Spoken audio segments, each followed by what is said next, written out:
শিল্প মানে শুধু রঙের খেলা নয়, শিল্প মানে এক ধরনের ধ্যান, এক ধরনের আত্মার মুক্তি। আজকের এই কাজটি উড়ন্ত মাছরাঙা ও মান্ডালা শিল্প। আমার কাছে প্রকৃতির সৌন্দর্য আর মনের গভীরতর এক আত্মার মেলবন্ধনের রূপান্তর। মাছরাঙা বাংলার প্রকৃতির এক অনন্য দূত। নদী, হাওর আর গ্রামের আকাশে তার নীল সবুজ পাখা যেন রঙিন করে তোলে প্রকৃতির অপরূপ সৌন্দর্যর লীলাভূমিতে। মাঝে মাঝে দেখা যায় পুকুর কিংবা হাওরের ছোট্ট কোনো বাঁশের উপর বসে আছে তাক করে, তার বর্ণিল সুন্দর আভা ছাড়িয়ে। সেই পাখির উড়াল আমাকে শিখিয়েছে স্বাধীনতা, শিখিয়েছে স্বপ্ন দেখতে। আর এই স্বপ্ন ধরা দিয়েছে মান্ডালার প্রকৃতির প্রতিটি রেখা, প্রতিটি বৃত্ত আর নকশায়।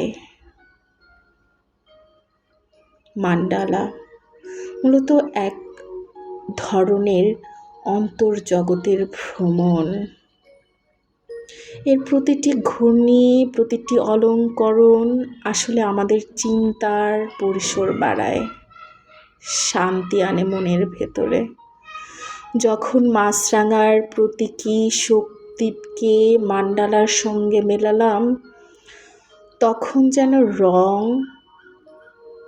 দিয়ে নয়, সাদা কালোর রেখা আর প্রকৃতির সুর একসাথে মিলিত হলো।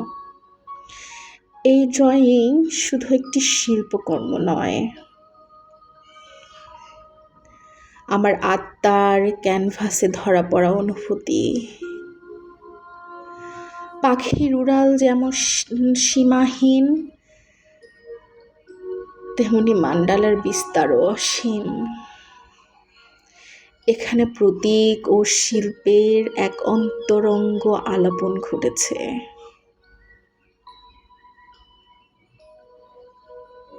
আশা করি এই শিল্পকলা আপনাদের মনের একটুখানি প্রশান্তি এনে দেবে। হয়তো খুঁজে পাবেন আপনাদের নিজস্ব স্বাধীনতার প্রতীকও।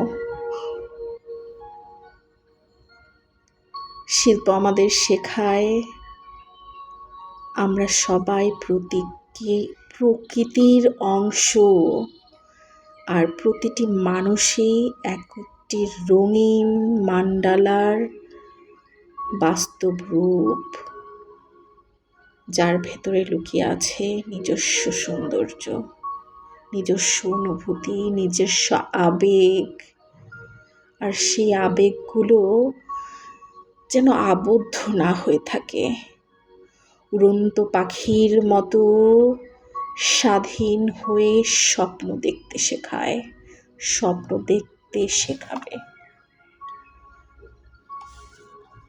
সেই স্বপ্নই প্রতিটি মানুষ দেখে। সে স্বপ্ন দেখে বা দেখার কোনো ভুল নেই। সে স্বপ্ন আমাদেরকে নিরন্তর স্বাধীনতার যে অনুভূতি তাকে শেখায়। আজকের এই শিল্পকলা আমার আভ্যন্তরীণ শিল্পকে মান্ডালায় মাছরাঙার উপরে সুন্দর রেখা, বৃত্ত সব কিছুর অলঙ্করণে সুন্দরভাবে উপস্থাপনা করেছে। আমি জানি না এটা কার কেমন ভালো লাগবে, তবে আমি আমার ভেতরের যে স্বাধীন চেতা তাকে প্রকাশ করেছি। ব্যক্তি জীবন